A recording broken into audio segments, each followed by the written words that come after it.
Ladies and gentlemen, up until now you've seen the creature perform the simple mechanics of motor activity, but for what you are about to see next, we must enter quietly into the realm of genius. Ladies and gentlemen, mesdames et messieurs, Damen und Herren, from what was once an inarticulate mass of lifeless tissues, may I now present a cultured, sophisticated man about town. Hit it! The Sketch-O-Matic Show.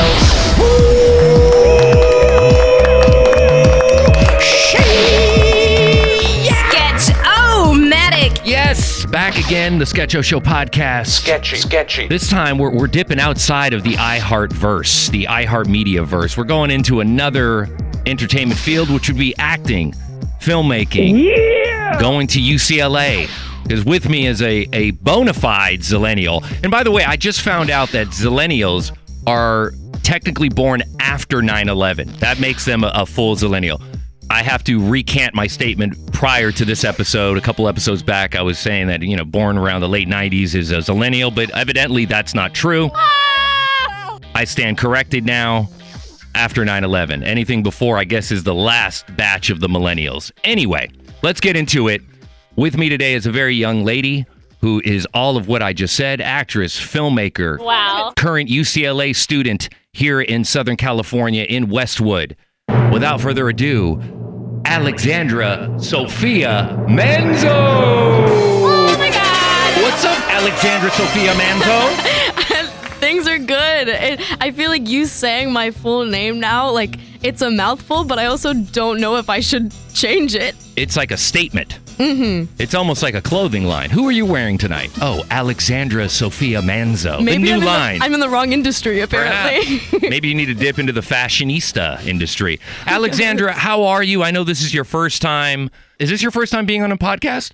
During COVID, I had a little moment where I made my own podcast. I think there are 8 to 10 episodes. I used a shitty mic. Can I swear? Yeah, of course. Okay. I used a shitty mic, and it was just me in my closet because it was the only soundproofing I had. Yeah. So that's the poor man's way. It's some of the best way with clothes. Your clothes, right? That's acts as the soundproofing, right? Exactly. So I did that for maybe a couple months, and then did not. So, but I guess on Spotify I exist. Oh, okay. So you got 8 to 10 episodes out. What was it called? Maybe the podcast. Try Again Tomorrow. Oh no. Sounds like a love song. What's her name? What was that name? Olivia Rodrigo. Like a love song by her. Can I? Oh my gosh, this is so funny. I met Joshua Bassett a couple days ago. Who's that? Joshua Bassett is the guy that a lot of her songs are written about. Oh, really? That was her love? Yeah, this is my self-plug of life because I'm still thinking about how that happened. And it's a whole thing. I gotta Google this guy. Who is this guy? What'd you say his name was? Joshua Bassett. Any relation to Angela Bassett, the actress? No, I do not think so. All right, let's see. Joshua. But who knows? Oops, I put Hisua. Joshua Bassett. Yeah, there he is. American actor. He was on High School Musical, the musical series. 22 years old. He's a good-looking kid. No, he's a tall cutie, and I got to meet him in person. Oh, yeah? Did you want to, date him? I mean, yeah. So, yeah, that was just funny. But they hooked up. Olivia Rodrigo and Joshua Bassett were a thing, and that's what most of her songs are about, you said. I didn't know that. You just hit me to some new zillennial shit. I feel like a lot of her songs are about him, but also, who knows? What happened between them? Did they break up because he cheated? What happened? I don't know. I think it was a thing where they were together and then he was talking to this girl during their relationship, but they swore that they were just friends. And then quickly after, those two got together.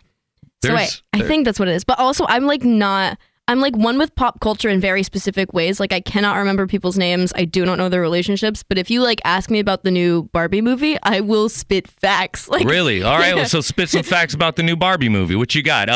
Margot Robbie and Ryan Gosling. Yes. Everybody's man bromance crush of when it comes to males. Every male I know has a thing for Ryan Gosling, including myself. I think the guy is there's something special about that dude. About that dude and Jake Gyllenhaal. I feel like he's Jake Gyllenhaal is he's a different kind of actor to me. Mm-hmm. He can, I don't know. It's in his eyes. His eyes really are cinematic within themselves. Mm-hmm. Ryan Gosling, he just looked like his quiet face, like when he was in Blade Runner, when he was in what was that movie about what was it called? Drive. These are a little old. Like Drive is an older movie, so some of his like earlier work, but there's a certain he has like this calm face that's so like comforting to me. Yeah, not just on the tip of he's good looking. It's just more of like, I don't know, man. He just seems to be that actor who doesn't have to say much to get his point across. That's why I'm excited to see him in Barbie as Ken, because like I feel like a lot of the things that he's done are like dramatic or like very like loving, and this is just like fun. Yeah, like he's a Barbie. Like he's not Barbie, but he is a Barbie. He's a doll.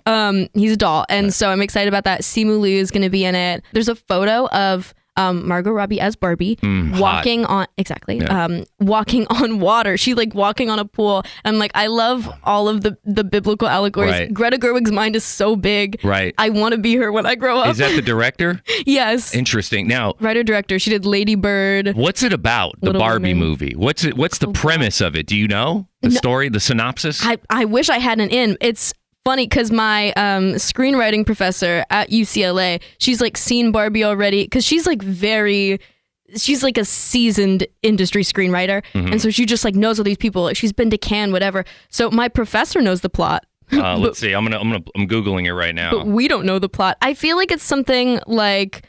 We got more details in the recent trailer. I love how this has just turned into like we'll get Barbie into your podcast. stuff. Yeah, we'll get into your stuff. I will though. fully talk about Barbie instead of myself. But You're kind of like a little Barbie yourself. You're like a thank you. Caitlin Dever Barbie to me. Remember I told you Thank you you. have a very similar resemblance to Caitlin Dever, the actress, who I think is fantastic and very beautiful. Oh, so thank you. Yes, you look she's like in you could be books. her little sister. I would love to play her little sister in quite literally anything. Or just the younger version of her if they ever did a movie about her come up, right? That'd just be like you. make my hair a little bit darker. And then sometimes, I don't know, if your hair was shorter and like curlier, I think you probably could pull off like a Ruth from Ozark, Julia Gardner. Oh, Marty Bird, I don't know fuck about shit. Really? Yeah. Can you do that accent, that country twang, that new, where's new, is Missouri? Isn't that Ozark? Missouri? Missouri. Can you do that southern type of Did you just say, oh, Marty Bird, I Yeah. don't give a fuck about shit? Yes! Yeah. Yeah, you can do it. I don't know shit about fuck. My favorite thing is accents. My one of my roommate and friends, Ashley, like her and I will just start we'll talk in an accent and we cannot break out of it to a point where like talking in our normal voices sounds weird. Right. It's like a bit that goes too far. So do you do British accent? Yeah, but I'm not good at it. We're gonna do it. We're gonna do it. I'm gonna start it, and then you're gonna jump in, and we're gonna go through our accents real quick. We're gonna have a little segment of accents, but real quick, let's go back to Barbie. Oh yes. Barbie and Ken are having. This is the plot, by the way. Barbie and Ken are having the time of their lives in the colorful and seemingly perfect world of Barbie Land. However, when they get a chance to go to the real world, they soon discover the joys and perils of living among humans. That's a beautiful log line. Wow. Yeah. They ran out of pink paint. I heard about that. Did you hear about that? Oh my gosh, my friend told me about that. Yeah. How like they in the don't world, have pink paint. like there's a shortage of pink paint on Earth right now. Yeah. Just like there's a shortage of Adderall in this country. Is there but really? only in this country there's a shortage of Adderall. There's a shortage of pink paint on Earth everywhere. Yeah. That is wild. That's a lot of pink paint. Iconic. Yeah. I mean, I wonder how many gallons they used.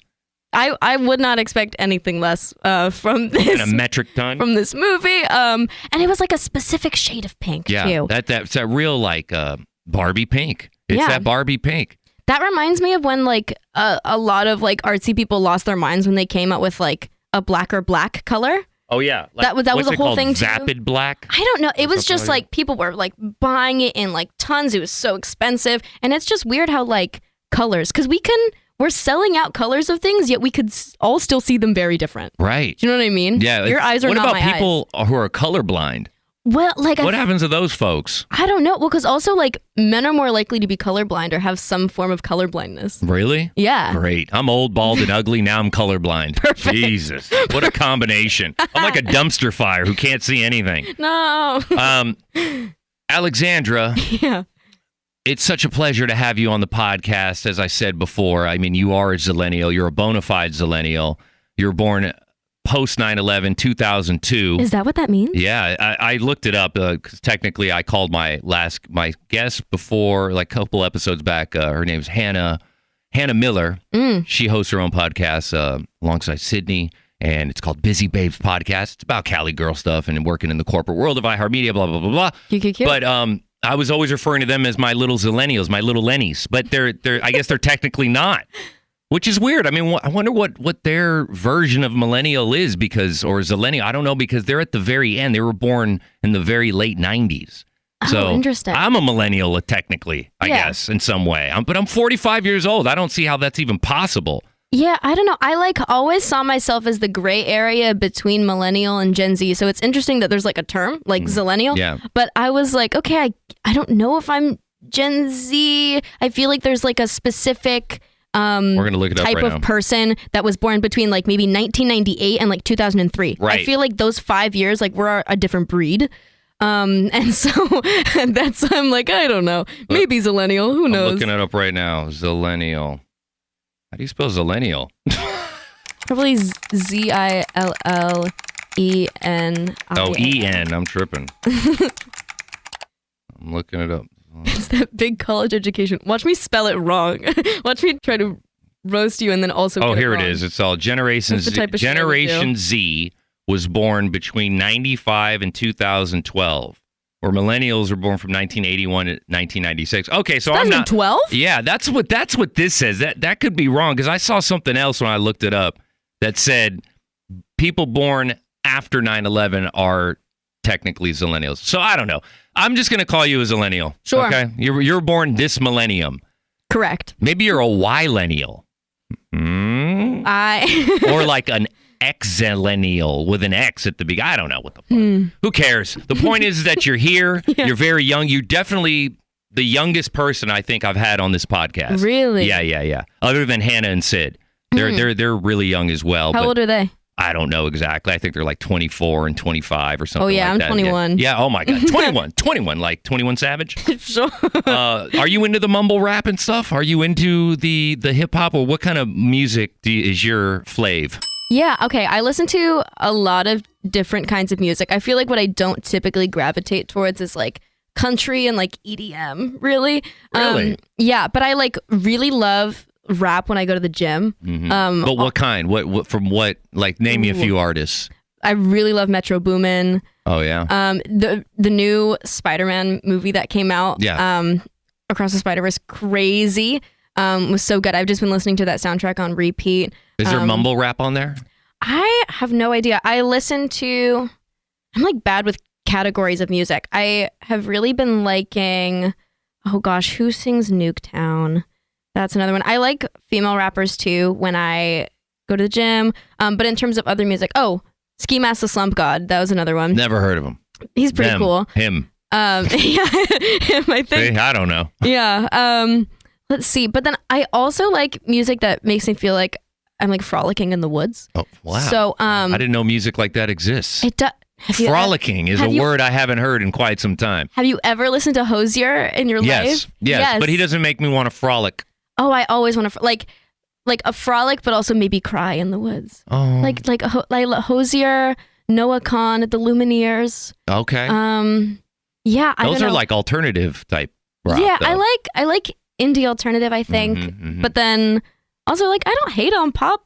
Right. Like, are you a Swiftie? I do love Taylor. I mean, who doesn't? I think the people who even say they don't like her do like her secretly. Yeah, they just don't want to admit it because they think it makes them look a certain way. I don't give a fuck, man. I love her. She's hot. Right? She's hot, and she's. I heard she puts on a 3.5-hour concert. Pretty much. There's like 45 songs she goes through and sings on stage by herself. Like, come on, man. The set list is crazy. You have to admit that she's talented at some capacity. Not only that, she's a bona fide businesswoman. Like, she's got it all. She's got all her bases covered. Whether she's bad in relationship, that gives her ammo.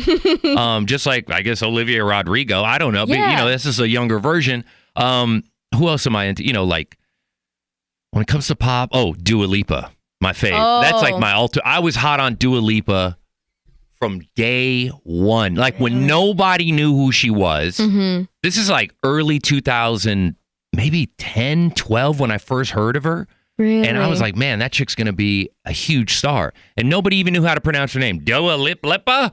Nobody knew how to say it. And I'm like, it's Dua Lipa. And now she's on the Barbie soundtrack. Now, it's like, come on, man. She is a Barbie. She's technically from Albanian. Did you know that? Huh. Yeah. And I also found out Robert De Niro is technically Albanian, raised in Italy. Because they're right next to each other. Yeah. But now I'm like, man, I got to get to Albania. That's the move right there. The people that you're attracted to are Albanian. Yeah, and De Niro. Attracted to that De Niro face. How you doing? Alexandra Manzo. I'm going to skip the Sophia part. That's okay. I mean, it's like a part of the full name, but it's pretty long, so I get it. Yeah. In regards to your acting, right, and filmmaking, what projects have you worked on, even if they're not known or like even released? I mean, what kind of experience do you have? Yeah, so I grew up doing theater in high school because I'm from.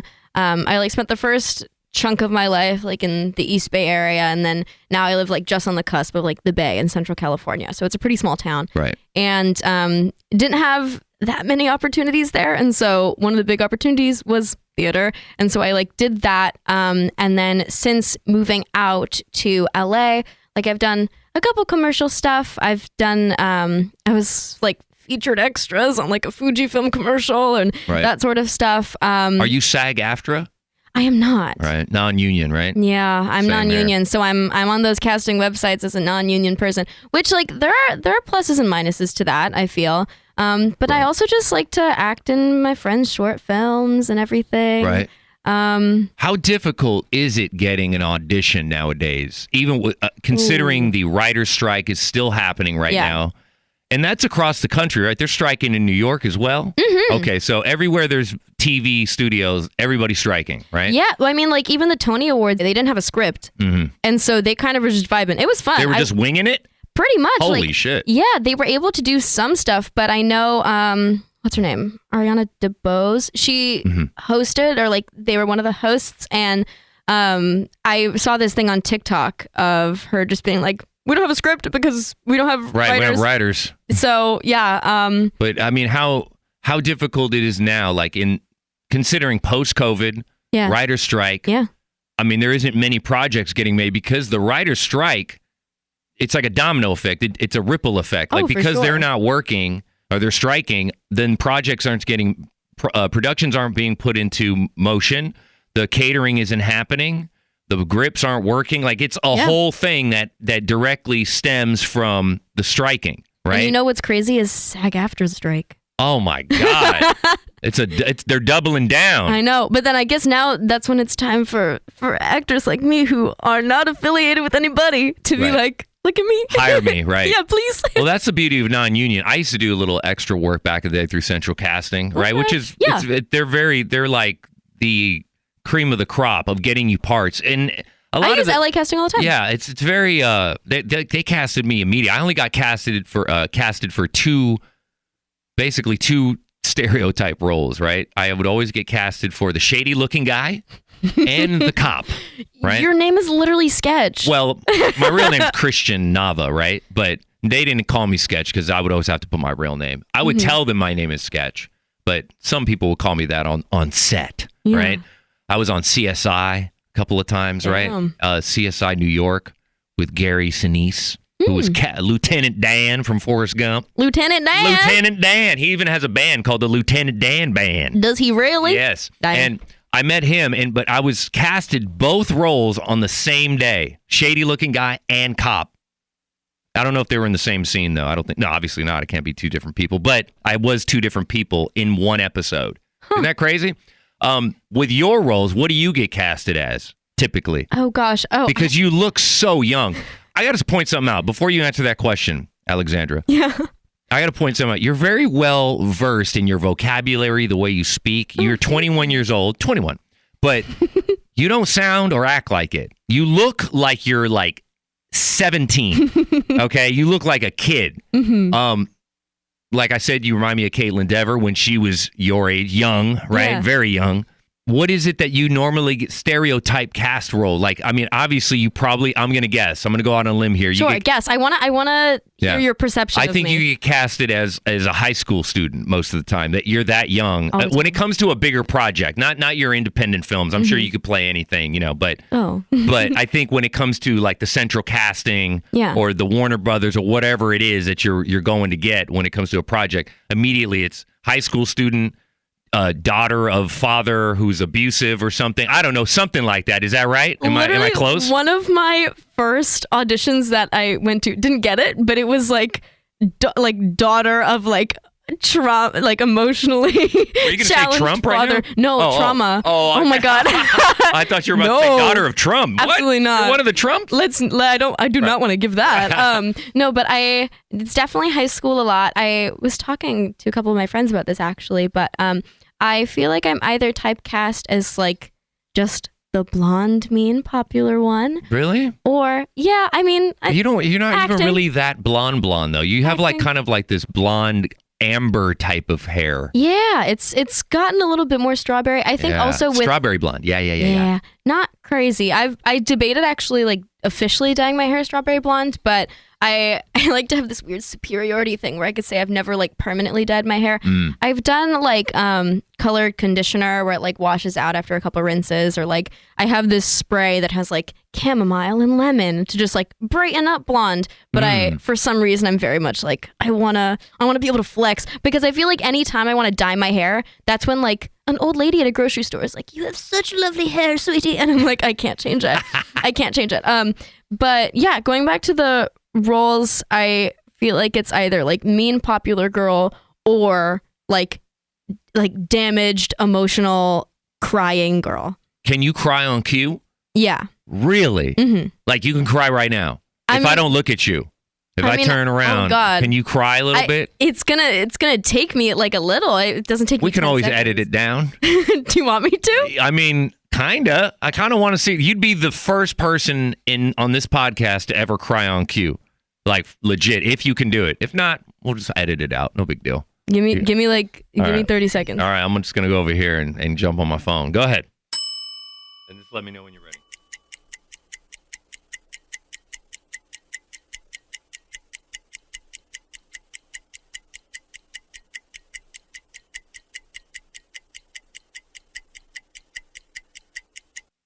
My eyes got watery. I don't know if you could see. Yeah, I see. They got watery. I didn't get a lot of dripping tears today, but they're watery. Do you do that just by holding your eyes open a long time? Oh, you are crying. Yeah. Oh. What I do is I don't blink and then I just shit on myself. What? Holy moly. Not literally. I don't go full monkey. I don't start throwing shit. No, Right. I just like, you just like bring up bad things in your life. Can I ask, what did you bring up in your mind to make we you go start? in there? A little bit. No, okay, that's fine. It's just like, Trust me, nobody's listening. Go ahead. I mean, I don't doubt them. But No, I mean to this podcast in general. But go ahead. that is okay. No, it's just things like, you're not good enough, or like, you're never going to achieve your dreams, or like, you're ugly, or Really? you're stupid. Yeah. I like go there. And then I just also keep my eyes open. I thought you were gonna say like you think of like, a dog dying or something. No, That's what gets me every I'm a time. cat person. Sorry. Oh, okay. Or a pet. Your cat. Yeah, that's fine. I would assume that presume you are a cat person. Yeah. For me, I'm more of I like all animals, but Yeah. when I cry involuntarily, if I had to cry on cue, I would have to listen to this one song called "Somewhere Over the Rainbow" by it's a guy who plays it on the ukulele. Yep. Mhm. Israel, long Hawaiian last name. Yeah. Right. That song reminds me of my dog Lily, who passed away from stage 4 cancer, and I made a tribute for her with photos and the music, and I added that song. If I hear the first few strings of that ukulele, I'm Niagara Falls. No. Instant. So if I'm ever doing something on set where I have to cry on cue up that track. Send me the trailer for, I don't know, probably longer than 30 seconds, or just show me like a dog commercial with no words. Instant. I don't know what it is. No words, just emotional music. Just dog with its owner and being like laying next to it. It wrecks me. And then owner without its dog. And then the dog's laying on the owner's grave. Oh my God. Or those military people who come home and their dog. Oh, those are crazy. Oh my God. Oh my God. I can't handle it.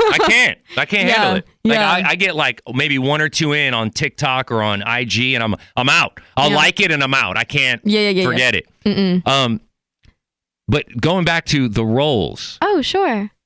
Have you gotten any auditions? Have you gotten any roles lately? And is it hard getting those roles now, considering everything that we just said, post-COVID, the writer's strike, and now SAG-AFTRA? I mean, is there any work out there for actors? I don't know. I mean, in all honesty, I think because I've noticed like a dip in acting roles from the writer's strike, like I kind of have been pulling back, not to say that I'm not doing it, but more so I've just been like, acting in things that my friends are doing. So what are they making? What are they what are your friends working on? I know I've seen you on IG. I've seen you on like red carpet type premieres. It looks like you're doing stuff big, but these are small independent movies, you're saying. Yeah, can I like plug the Absolutely. film club I'm a part Go of? ahead. Okay, perfect.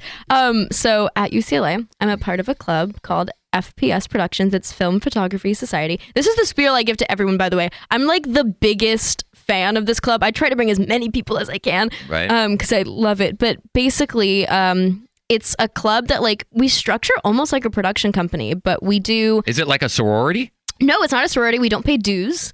You don't get hazed and shit? We don't get hazed. Absolutely not.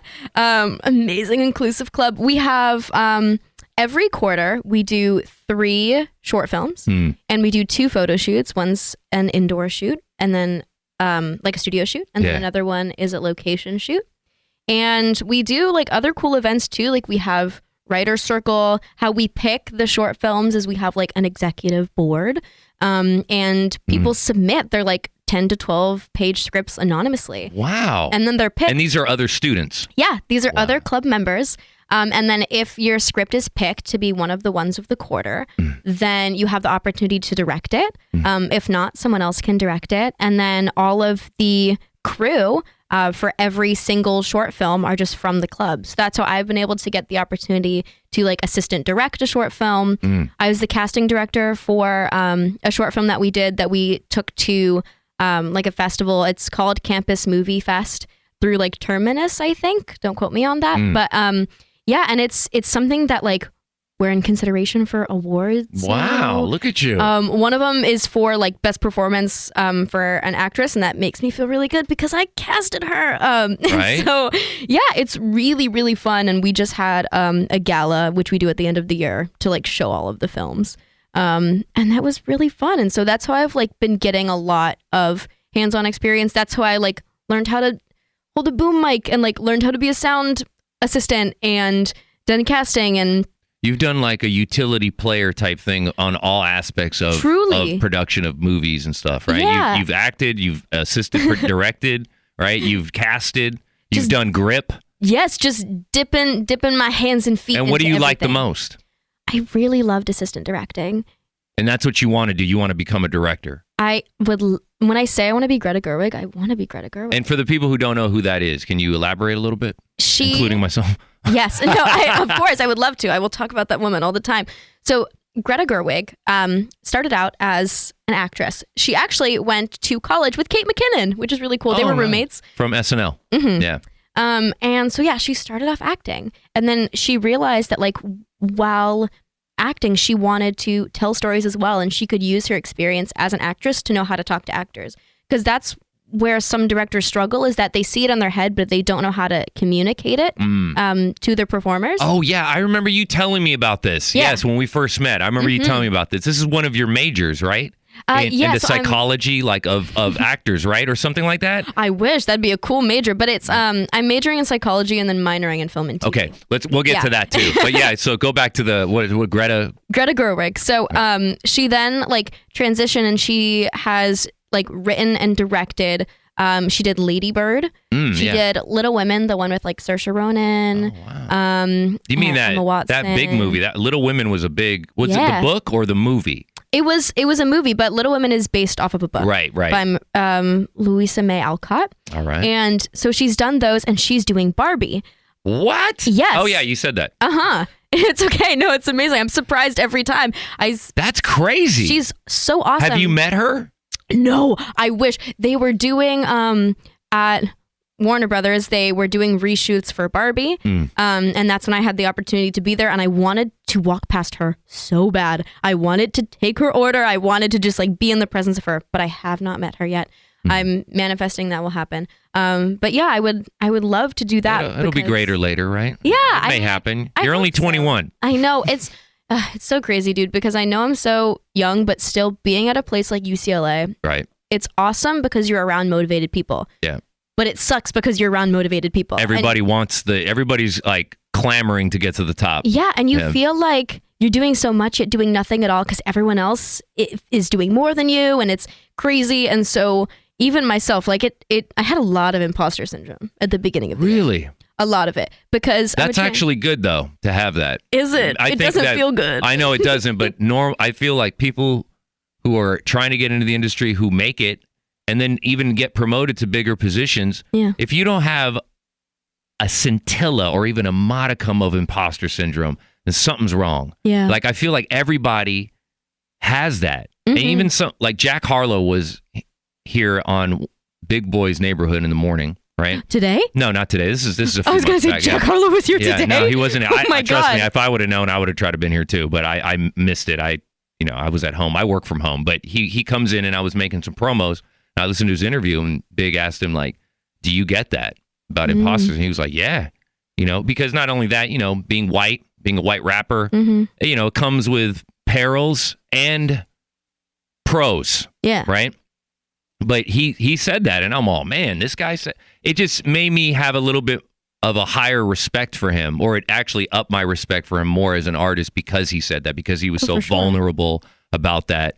It makes me think like, well, I get imposter syndrome all the time. Now, granted, I'm not a rapper. I have no agenda to be a rapper. But even in my work in radio, in production, like sometimes I marvel and in retrospect when I sit and I go, man, I'm that guy who does this stuff. Now, granted, I don't have a famous or a big job, meaning I have a fameless, somewhat thankless job. Now, and I'm not saying the people that work around me aren't thankful or appreciative.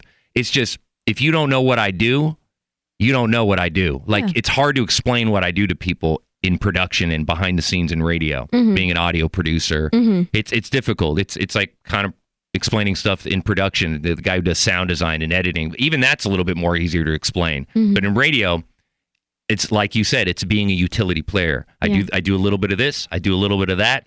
I work over here in this department. I work with these salespeople. I create commercials. I edit Big Boy's phone taps. I make promos. It's like I'm a versatile guy. Where was I going with this? Imposter syndrome. Yeah, imposter syndrome. Thank you so much. I'm so glad do you smoke weed? I don't like how I am when I smoke weed. I do have edibles that I sometimes partake in. The reason I say that is because I'll lose track of what I'm saying, and it's a damn you weed moment, which I say quite often on this podcast. I was like, that's an interesting thing to bring up. Yeah. But yeah, one thing I like to pride myself on is I feel like I'm very good at keeping track of where things started. In conversation. Yeah, and you have no pen and paper either. You just keep it in your brain, huh? I do my best. I don't know how you do it, but you saying imposter syndrome. Yes. Please continue. Yeah, so I felt a lot of that at the beginning of the year, being a transfer student. Because UCLA has been my dream school ever since I was like a little girl. Oh, it's a lot of people's dream school. Yes. Yeah. If you make it to UCLA, you've made it.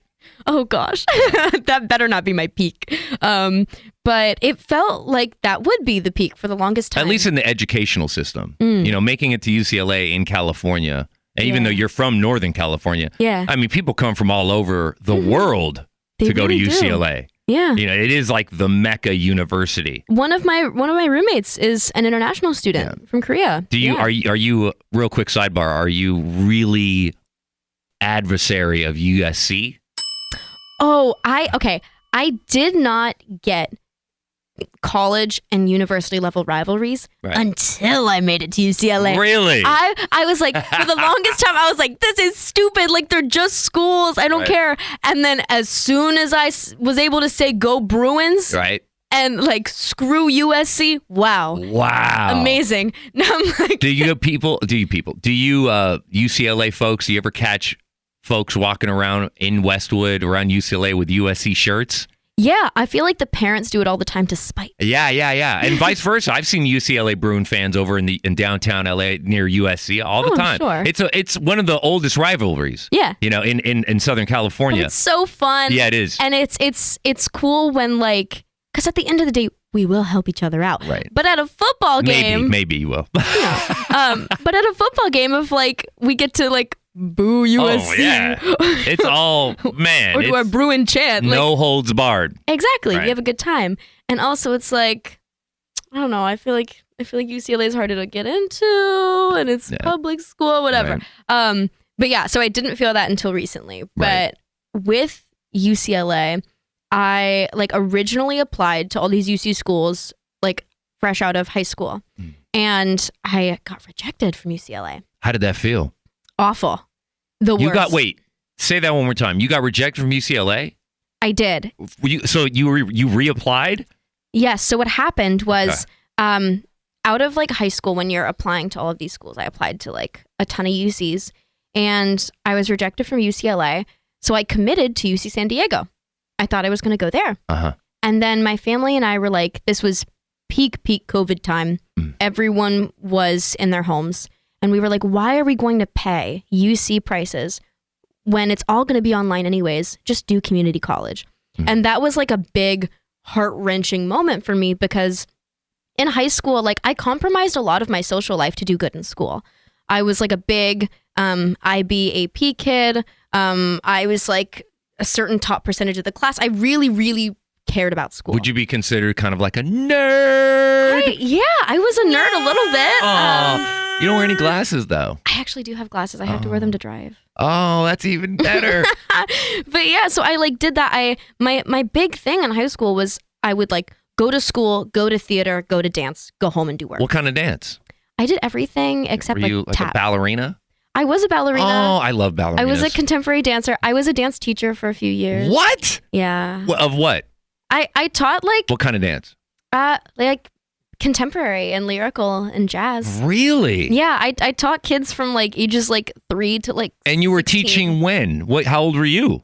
16 to 19. How do you become a teacher at that age? You just started driving. How do you get appointed to be a dance teacher? How? I started dancing right before I turned 12, and I just loved it. So I would dance at least 10 hours a week. Damn. And I just I loved it, and I guess I just got good quick. And so the owner of the studio that I went to offered me a job. In Northern California, right? Yeah. When you were growing up. Yeah. And you're still you're like a little girl at that time. Teaching grown adults or just other little kids? Not grown adults. I taught I taught ages, I would say, ages 3 to 16. Oh, okay. I get you. That's fitting. I hear you. But I didn't know. So add that on to your list of skills and prowess. Is you're a dance teacher. You've taken contemporary, lyrical, jazz, ballet, and all that stuff. Yeah. And then what? Do you want to continue down the dance path? Do you feel like that could be something you can pursue, or is it directing that your heart is set on? I think directing is where my heart is, but I always have these moments where I look back at when I danced and I get emotional. And I know that when I'm going to be home for a little bit in the summer, I'm going to dance again just because studios are up there and everything. But yeah, I think it's definitely a love of the past, but it's still something that when I go to the gym, if there's an open studio room, I go there and I just improv and dance just for me. With the bar? I actually, I don't have a bar anymore, but I sometimes just hold on to the side of my bed and do. Oh. Yeah. I try to make sure I don't completely lose it for the rest of my life. Right. Because it was just such a big try part. to retain some of the skills and the exercises and whatnot, right? Well, okay. So with the directing, I didn't even finish why I had imposter syndrome sketch. Oh yeah, well let's go back to that. Go ahead. No, I'll finish that up real quick. So I was gonna go to UC San Diego, and then I ended up going to community college. Right. For 2 years, and then got those credits, and that's when I applied to UCLA as a transfer, and that's when I got in. So real quick with the rejection. Yeah. You get a letter. And you open get an email. An email. All right. They don't even do letters anymore. That's how old I am, by the way. They do the letters, but they're after. The emails are this is instant, boom, and you read it, and what's your immediate reaction? What? Do you start crying on cue? I did cry. You did? Yeah. And then how long between the rejection letter and then the acceptance letter goes by? Well, for me, it was a long span of time because I did community college. So that was 2 years. 2 years? Did you think you were going to be able to get accepted into UCLA? I really, really hoped so because in community college, I still tried to keep up my grades. And like extracurriculars and things like that. And so like I crossed my fingers, but it's so hard because you can get rejected just because like the person reviewing your application maybe ate a bad burrito that day. Like it's like a crazy thing. And so I tried to not take it personal, but it's hard when that's like your little girl dream. Right. And so I'm a big proponent of everything happens for a reason. I get that from my mom. And I fully think that like if that didn't happen, if I didn't decide to go to community college, then I wouldn't have been able to go to UCLA now. And I would be studying psychology at UC San Diego, probably not doing film as much and like have a completely different life for myself. Yeah, we wouldn't have you on this podcast right now. Exactly. We wouldn't have met. And so I just think it's crazy how life pans out. But I still had imposter syndrome because you get to this big school where everyone already has established friendships. They know how the quarter system works. That's a whole other thing. Semesters and quarters are so different. Like you blink and it's midterms and it's so fucking jarring. But yeah, so you like get there and you freak the fuck out because everyone already has friends and you don't know what's going on. Everybody's cliquey, right? Not cliquey, but it's just like they've been there for 2 years, you know? Was anybody mean to you? I wouldn't say mean. I think the kind of mean at UCLA is hidden, which is worse. Oh, it's like invisible hating, right? Yeah. Is it like frenemy hating?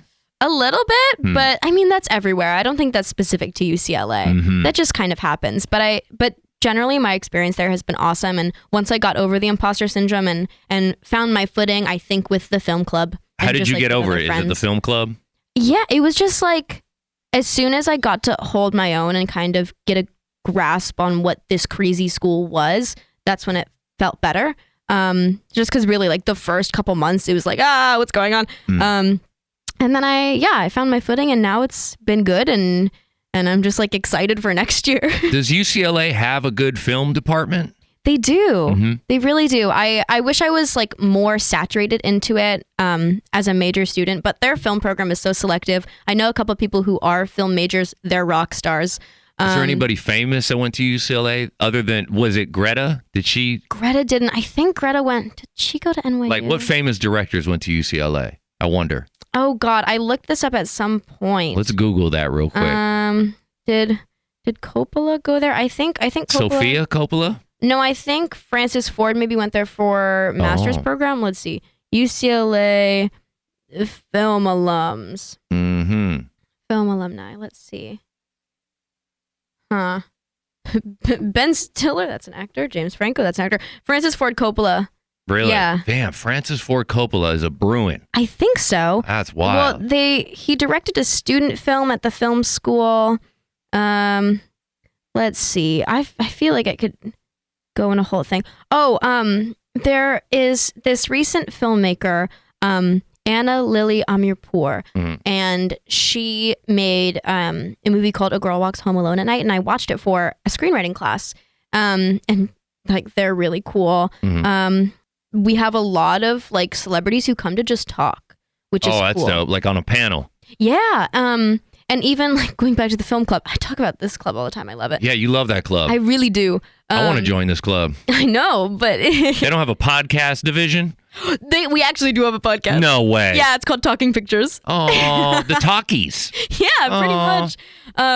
But we have like a part of the club is like outreach, and so we have people who come to like talk. And we had this like panel, and we were able to get like an editor from Marvel, a writer, this girl, I think her name is Rika, but she won a crazy award for a film that she did. And it's interesting that we were talking about imposter syndrome because she actually said that once she won that award, like she could not look at it and she could not make films for like a year or two.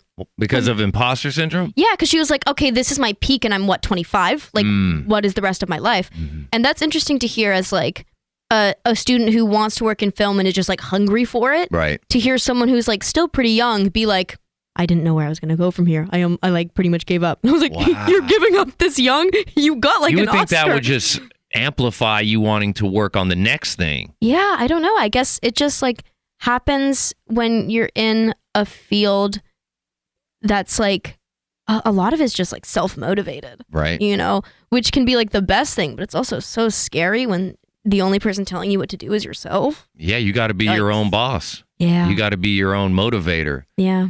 How do you deal with the stresses too of like being involved in all these different entertainment things when it comes to your schooling, your majors, your acting, your pursuing to become a director?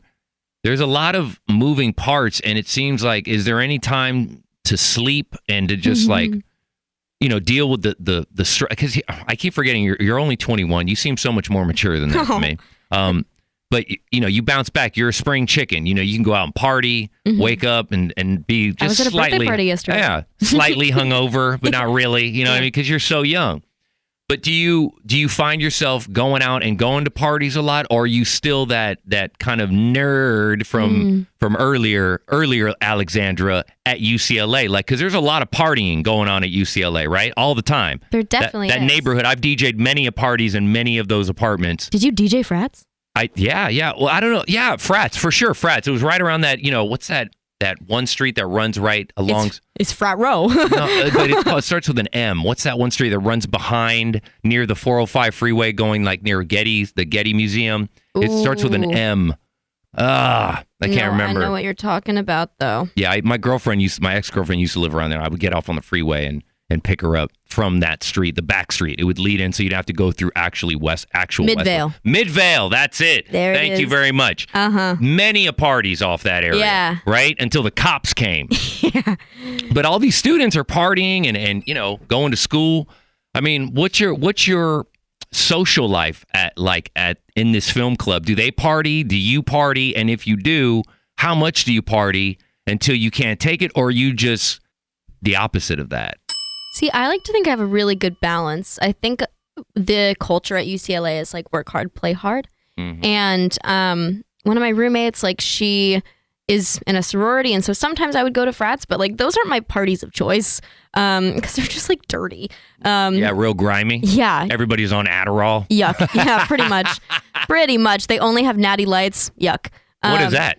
Natural light beer. Oh, no. What? Yeah, that's like unacceptable. I know, that's the whole thing. But yeah, so it was like that for a little bit, but UCLA really likes Thirsty Thursdays. With the film club, we have these things called like fundraisers because our club doesn't have dues. And so we like get money. Did you say dudes or dues? Dues. Dues, gotcha.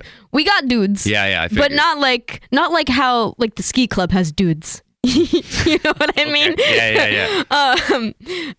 We got some fun, cute people. But yeah, so we like do parties sometimes, or maybe there's like $5 entry, but then it's cool. Or we do what is it? Oh gosh, I'm like blanking on the names. But we have like Take your time. Social parties with the film club. Aww. And it seems so innocent. Yeah. But it's not. But I know you guys are. You look innocent. But goddamn, you guys know how to rate. You said fundraiser? Fundraiser. Ooh. Yeah. But I mean, it's cool. And also, like, I have gotten to know like a lot of people in the buildings. The buildings are very social. Because I'm in an apartment, so I'm not in a dorm. Yeah, you live in Westwood in an apartment. You don't live on campus. You don't live in a dorm. Did Correct. you want to live in a dorm? I mean, do you get a choice? Yeah, so I really wanted to live in a dorm because I hadn't had that experience yet. Right. And on the housing application, you list like your housing preferences, and all of mine were dorms. I didn't put apartments at all. Because also, like, I wanted to go to dining halls. Like, I wanted a meal plan. You don't get a meal plan when you're off campus. Like free food? Not free. You pay for it. But like, just to go to the dining halls. You got to be like, you have to hold a card membership or something like that? You get like swipes. Wow. Yeah.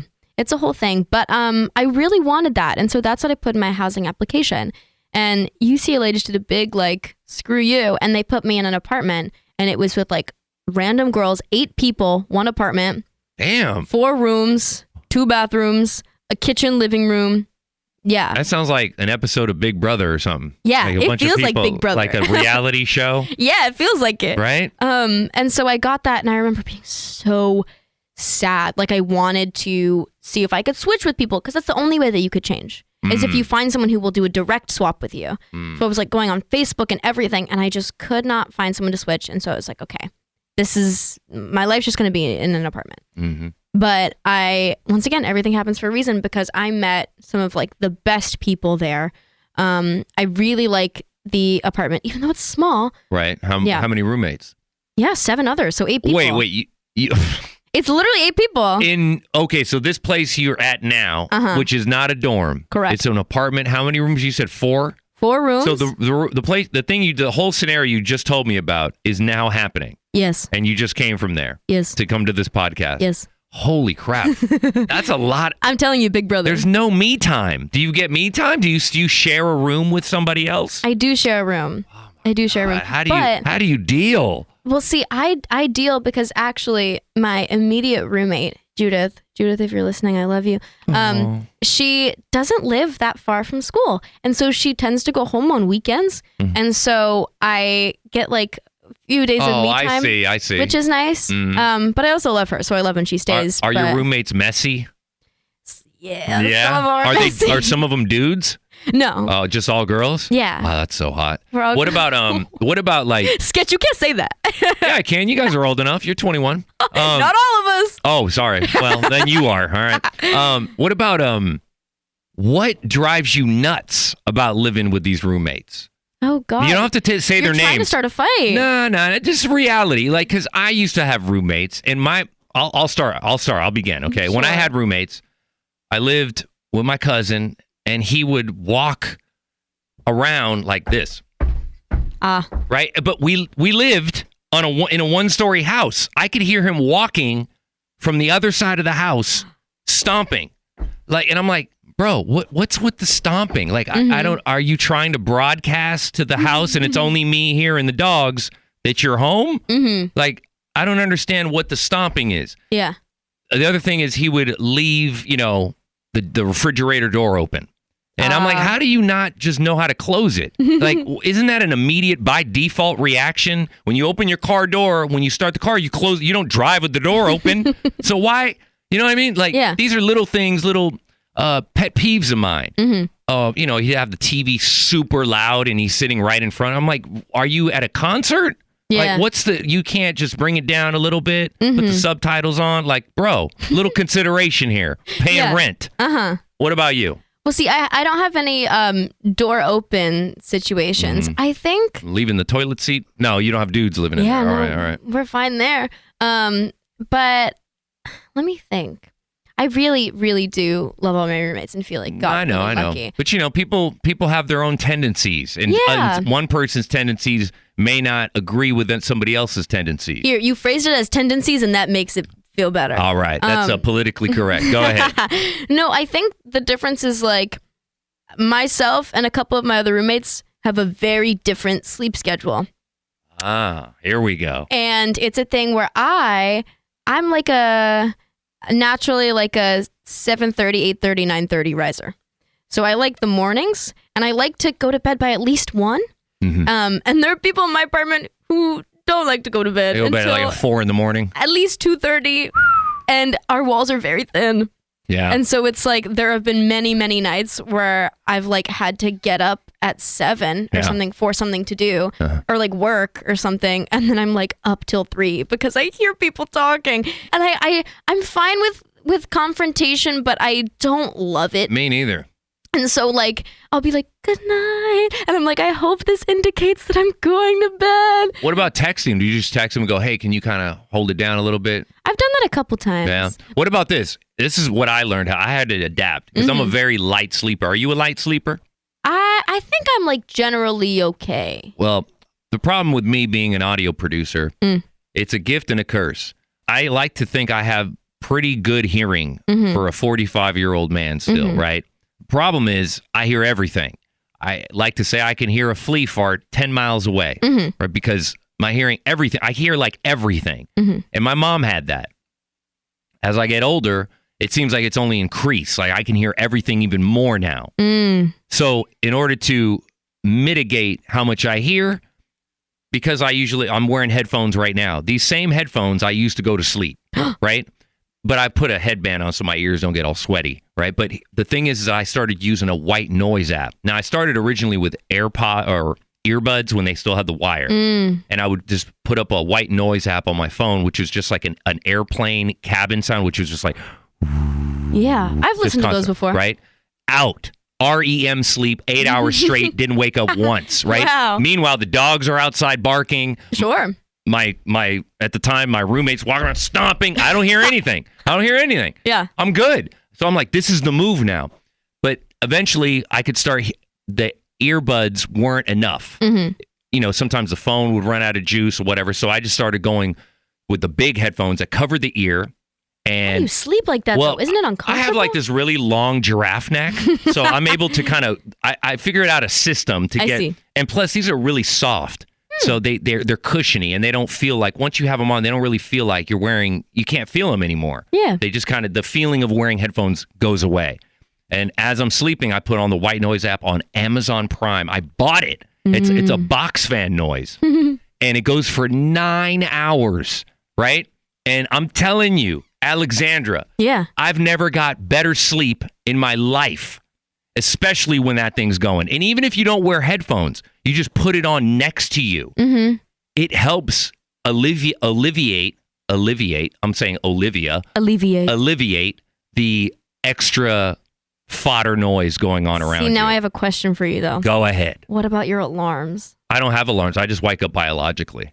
I don't need it. My body wakes me up every morning exactly at the same time. See, we're not all gifted like that. Well, because you're still a young baby adult. So this is I used to have the same issue. I would need an alarm. The thing is, you can set an alarm, but if that box fan noise goes out, if the Wi-Fi goes out, which it did this morning, by the way. This morning, I woke up to the sudden silence. It was like this. And when that happens, I'm like, what the fuck?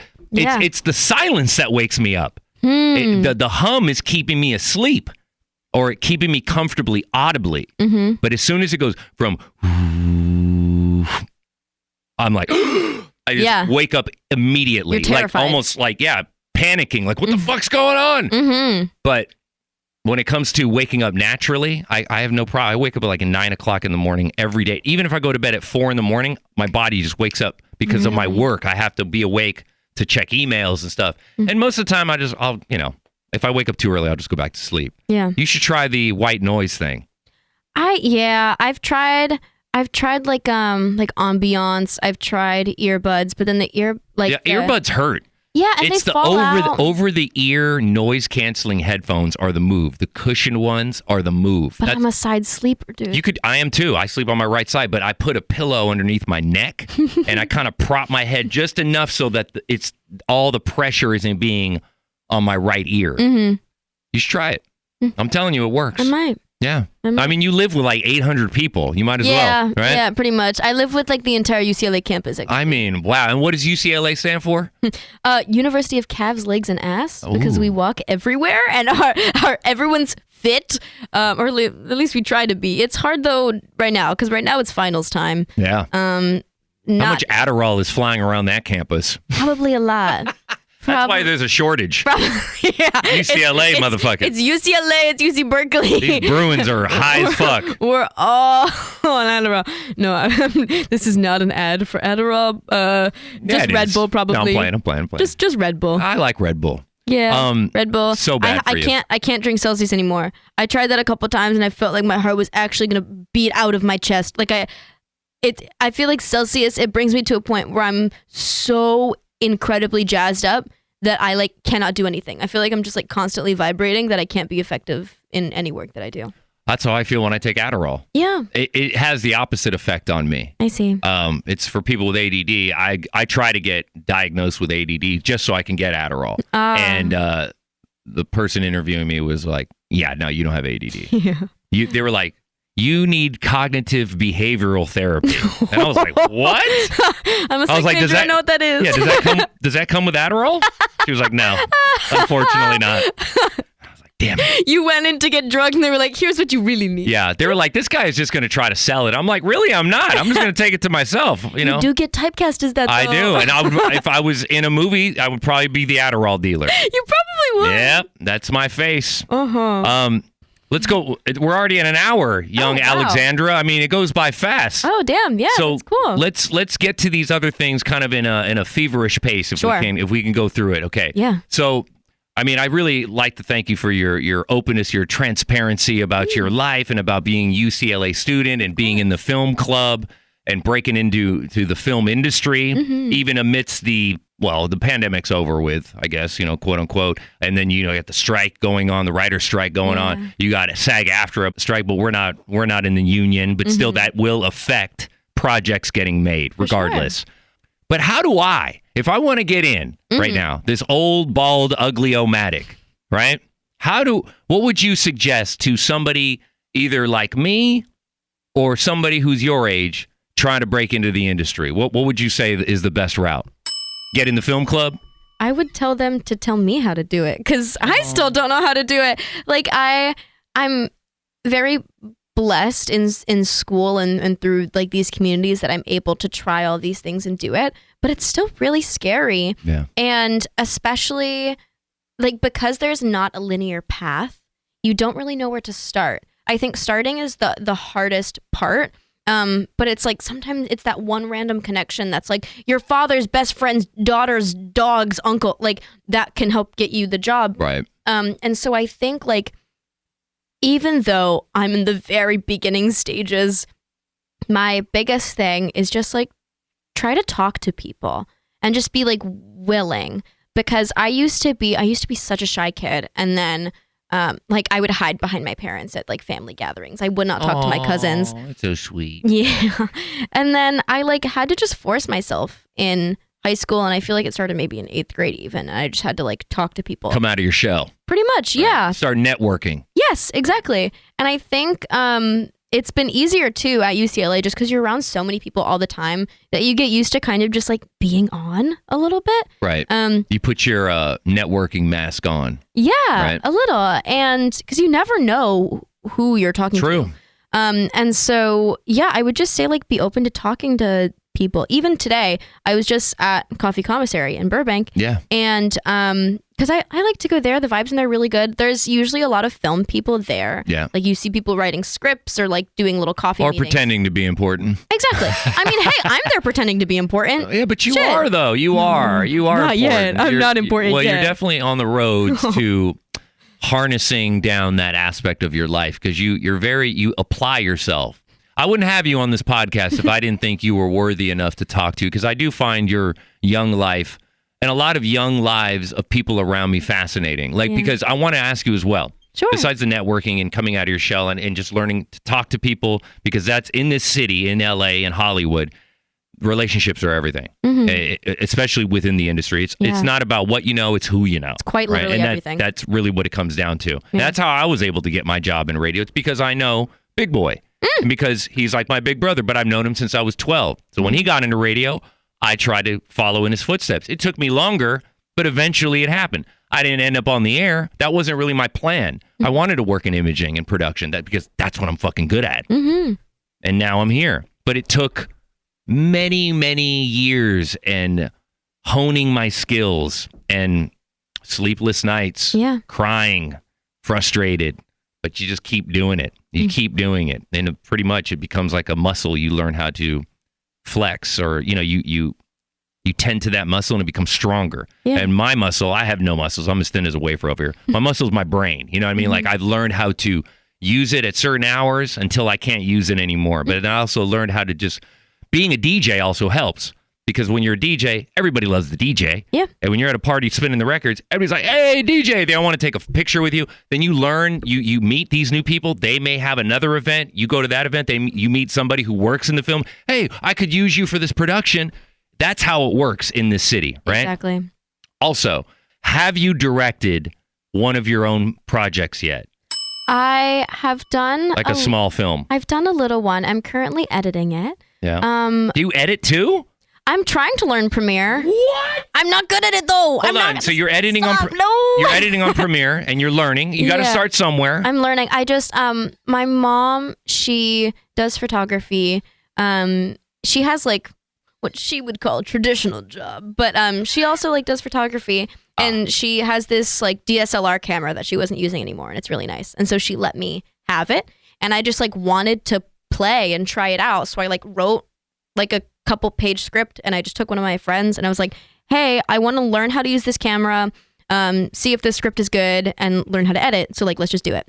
And so I like had us do that. And I haven't been able to edit it for a couple weeks because of school. But yeah, so I'm doing that right now. I think the most tangible experience I got was assistant directing that short. But I really want to submit my own scripts for next year. And fingers crossed, even though they're anonymous, one of mine gets picked to direct. Because I would love like that experience. Because I could say I want to be a director, but if I haven't even done it fully, like I can't claim that, you know? Right. And so but you did assistant directing, which is did. close. That's Yeah. pretty close. Yeah. More than I've ever directed anything.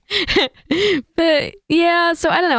I'm excited, and I definitely get like anytime I tell people I like want to be a director, I want to like work in production in that way. Like you get people who roll their eyes and who don't believe in you, but that's just like you need to believe in yourself because no one else is going to do it for you. Right. You know? And so I think even how I look at life is like, what's the saying? It's like, shoot for the stars and you'll land on the moon or something. Like if I'll shoot big and then if the big doesn't happen, I would have still done everything along the way to at least get a little bit there. And so I know that I'm like, I would love the big thing, but I'm happy with the little bit. You're content. Yeah. Right. I feel and you. So until you're not content anymore, and then you're going to want to reach further. yeah. Let me ask you a couple more things. Sure. Relationships, UCLA. Do we have a boyfriend right now? Is how many guys are trying to date young Alexandra Sophia Manzo? That's funny. You should ask. No. No. Now I've touched on finally a personal topic here. Yeah. I feel like a lot of boys don't want to date me, but Wait a minute. But a lot of people want to slice of me. Well, that's unfortunately that is the male thinking with the wrong brain. It's surprisingly tough out here.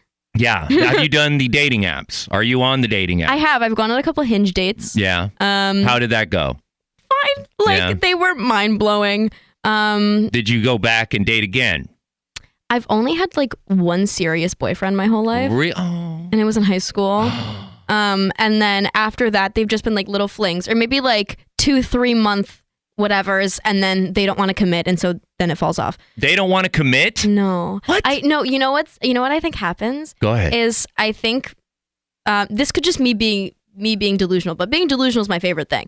And so how I like to rationalize it is that like I get into these things with these people and then they realize how strongly I'm making them feel and they're scared. And so then they back off and they either like ghost me God damn. or do other stuff. Listen, I wear my emotions on my forehead. I have a tendency to fall in love very quickly. I've been engaged twice in my life. I've said that in this podcast before. It didn't work out, and it's okay. I hope that the women that I was engaged to, they found their love, their soulmate, and they moved on. They're very beautiful. They deserve to be happy, right? There's no reason. Me, at 45, have come to a pretty profound realization. And that is, I am better off solo-matic. I've had only very, I would say, intense and borderline toxic relationships. And I've never had a truly healthy relationship with a woman. Never. They've all been really hot. Like, super hot. You want to talk about imposter syndrome. When my last engagement was with a woman that was so gorgeous. Out of your league. I have no idea what you're doing with me. Why? Look at me. Now look at you. Look at me. Look at you. It's like one of those. She can have so cute though. any guy or woman on earth. Yeah. Me, I can't even get. This is the average answer when I introduce myself to somebody. I'm sorry, who are you again? That's the average answer. But with you, you're saying that these dudes, you get involved, you start dating a little bit, and then do you fall in love fast? Do you wear your emotions on your sleeve? What makes them ghost you? Which I fucking hate ghosting. It's so stupid. No, it's the worst. By the way, real quick sidebar. Ghosting shouldn't even be called ghosting. It should be called Houdiniing because he was an escape artist, and that's what they're doing. Ghosts linger around and they haunt. Ghosts stay around and they, Alexandra, I love you. That's ghosting. That would be the proper. It's apropos for a ghost. Ghosts don't just leave. They hang around. That's why they're ghosts. Fuck. Wow, Houdiniing. Yeah, Houdiniing. But it's a little too long. I get the ghosting concept. I get the but they term. are escape artists. Truly. Yeah, they're escape artists. And do they go to UCLA? No. Your last one, the one that the one that essentially 3 months or something, and then you were like, they didn't want to commit. Did that guy? That did was that guy not go? UCLA. Okay, that was not UCLA. Any guys at UCLA trying to holler at the young Alexandra? I mean, I guess, but then also it's like, okay, I tend to wear my heart on my sleeve, but I think because it hasn't proved super effective. Have you been in love before? Like really in love? I don't think so. Wow. But I mean, most of my relationship experiences, pretty much all of them, have been with men. And so that's a whole nother thing. It's like, how do I decenter men in my life when I've been like pursuing men for this long? But I guess that's why I like to like view life and sexuality very like naturally and fluidly. Because like, why stress yourself out if you just want to love people? Damn, that is so eloquently said, young lady. I'm very proud of you. Oh, thank you. I'm proud of your, I don't know, you have such a level of maturity that I do envy. I wish I was this mature at 21 years old because let's face it, I was a fucking lunatic. Okay. I think that's why I haven't had luck in the dating pool because they're fucking lunatics. Yeah. Well, no, I did. I had good luck because I was a lunatic, you know, because I guess some women were attracted to that, but it wasn't healthy lunatic. Yeah. It's not like I was abusive or anything. I just we'd always argue. It was always fighting about shit. And a lot of times, it's one of the perils of being Mexican and dating other Mexican women or Latino women. Which is why I think I veered over towards white women more so now. That's kind of what I want to go for. You're on the dark side now. No. White women are bomb. They are. They're very bomb. I just haven't had any luck holding one down yet. I see. Not against her will, though. Yeah. You know? I think all women are bomb. They are, but I have, people have tastes. They have a type. I have types and tastes. Yeah. For sure. And the older you get, the more defined they become. Do they? Oh, absolutely. Like, I'm afraid. You think, not saying you think, but in the sense of just as a saying. Yeah. You think that you see things clear now, right? Mm-hmm. Wait till you're 30. Yeah. And then wait till you're 40. Because every stage, every decade that you live to, right? It's almost like your eyes get, the focus becomes clearer and clearer and clearer with every decade. Even every 5 years, there's more clarity to not only your thought process, but to your maturity, to what you like, to what you don't like. My mom always told me you don't really truly know somebody until you've lived with them for 2 years. That's when you truly know somebody. Yeah. And you really don't know somebody until you fight them. Not physically, but until you really had a good powwow verbally. That's when you really can, because you know what each other's made of now. Because everybody puts both best feet forward when they're in a relationship. Everybody puts on the theatrics and the charade of perfection and I don't get mad and da-da-da-da-da-da-da. But when you really are about to come to blows with somebody, then if you can move past that, that's when you really have something. Now, I'm not saying everybody's going to do this. I know plenty of people who've never argued in their lives and their relationship lives, and they're still happy. Yeah. But I feel like, yeah, but you don't really know that person then. You know what I mean? Until you're ready to fucking fight this person, that's when you have this level of like eureka moment. And then if you're able to still love them after that, it brings you closer together. Well, that's the thing. It's like, it's the fighting and then the admitting that you're wrong. Right. And then the acceptance that like shows who you are, because that shows that like you're both human, people fuck up. But then it shows that you're willing to own up to your fuck ups, which I think is like part of the human experience. Right. And if you don't want to do that, that's cowardice, and that shows who you are in another way. Right. And then it's like if you're able to just like be with them again, whether it's like a partner or a friend or family member, whatever, that's like it solidifies the thing. So that's cool that you say that. Well, it's what I've learned in my 45 years on this planet. Wow. And I'm continuing to learn. It's an ongoing process. Like I said, I'm a dumpster fire, and I'm slowly smoldering out and learning how to navigate this adult 45-year-old age. It's different. I mean, I see things completely different now. I'm scared. Same set of eyes, but now crystal fucking clear. And now I'm just married to my career. I'm married to this radio shit. I don't have kids. I have adults. They all work here. And those adults have their own adults. Yeah. And I take care of them too. I'm like the nanny at iHeartMedia. You know what I mean? In audio sense. In regards to, and I'm bringing it back now. Okay. This is a callback. The fucking accents. Let's go to the fucking accents. Yeah. For fuck's sake, before we wrap this up, mate. Are we going to end like this? Yes. Yeah. Yes. What's your favorite accent? What can you do? Give me like a little promenade of your voiceover accents. I love a country accent. Yeah, you got the twang. We heard that one, but you said you She's have my a good favorite. I think I like to get deep in her because she's like really fun. Like talk about the relationships in that accent. It's wild out here because these men do not want to rope me down, and I don't know why. I think I'm like a yummy slice of pie, and no one wants it, you know. And so it's just really hard. But it's okay. I know I'll find my vanilla ice cream to my cherry pie at some point, but I think it is just going to take a little bit. It's not with these UCLA men. Oh no. That was nice. All right, what about British? What do we got in the British sense? Go ahead. Darling, I can't. Yeah.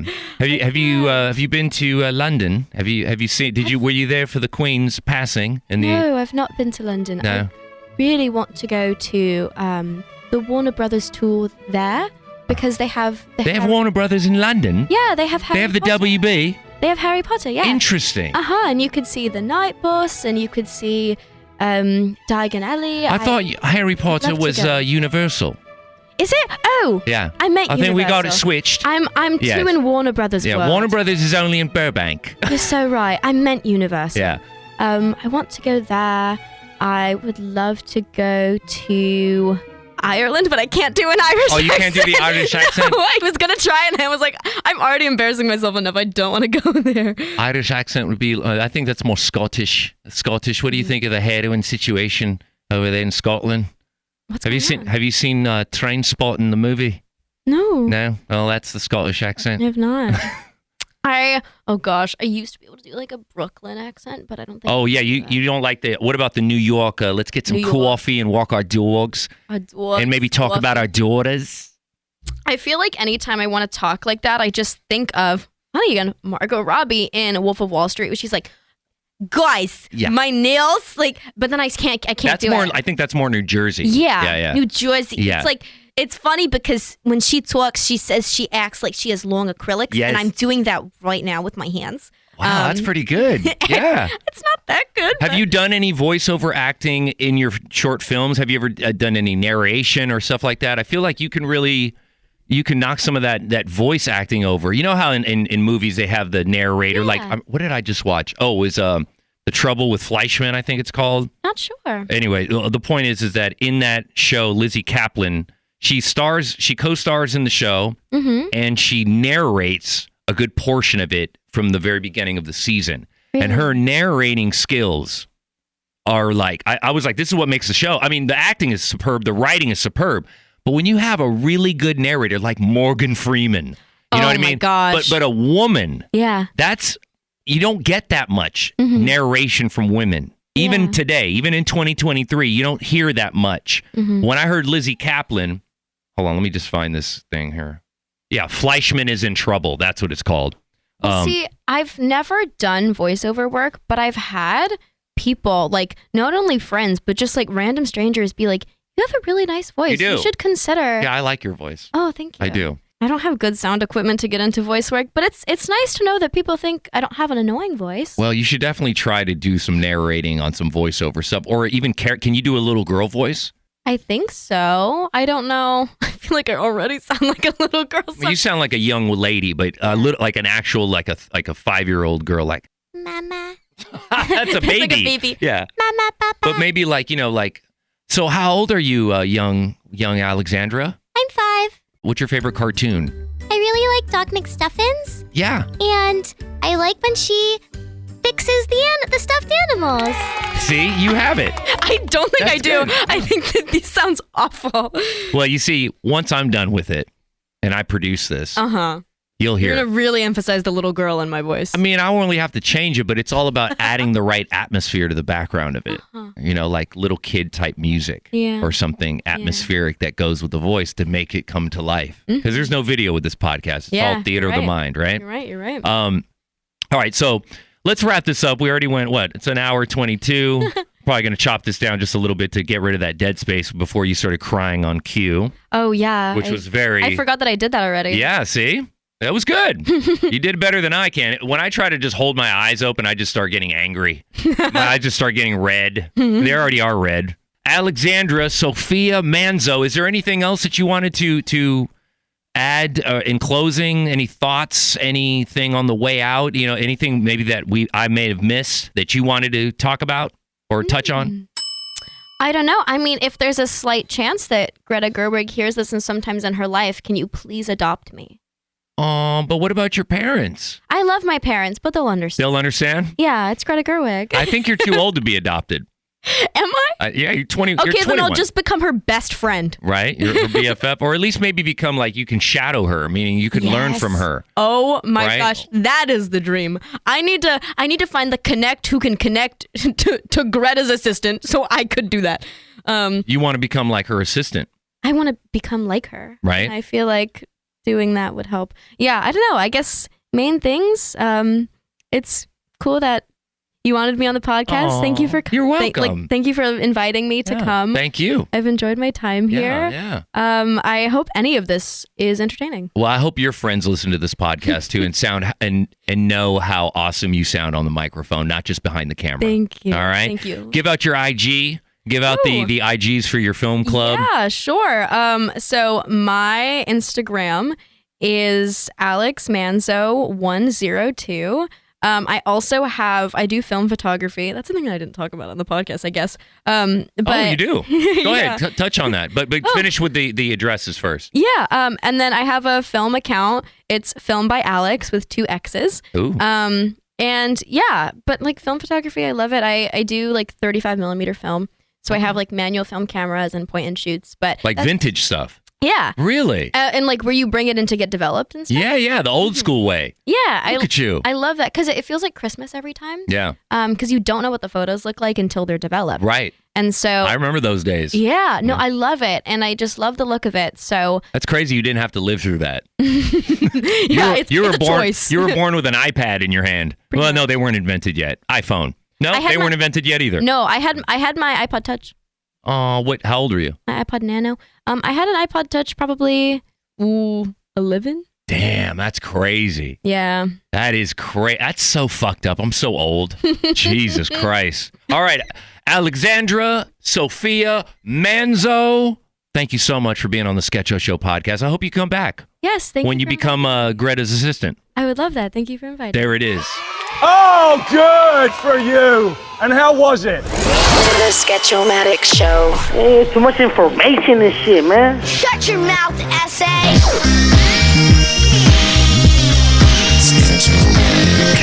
Okay, bye.